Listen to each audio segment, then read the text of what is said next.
आमच्याकडे साधारण जवळ 500च्या आसपास इच्छुकांचे फॉर्म आलेले आहे. त्यामुळे हाही मोठा प्रश्न आहे, युतीमध्ये किती जागा सुटतात, काय सुटतात. युती जरूर व्हावी, पण ती सन्मानपूर्वक व्हायला पाहिजे. कारण आणि ती कोण निवडून येऊ शकतं याच्या निकषावर व्हावी असं आमचं मत आहे. मुळात असं आहे की महायुतीमध्ये आम्ही खासदारकी लढली, लोकसभा लढली.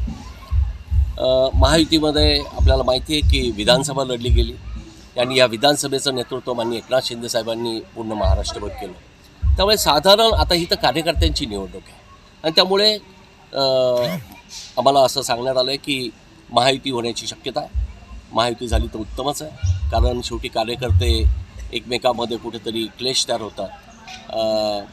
त्यामुळे आता बघूया काय होतं ते. पण हा सर्व अधिकार जो आहे महायुतीचा आणि याबाबतचा विशेषतः शिवसेनेचा, हा शिवसेनेचे मुख्य नेते माननीय एकनाथ शिंदे साहेब जो काय आदेश देतील तो आम्हाला पाळावा लागेल.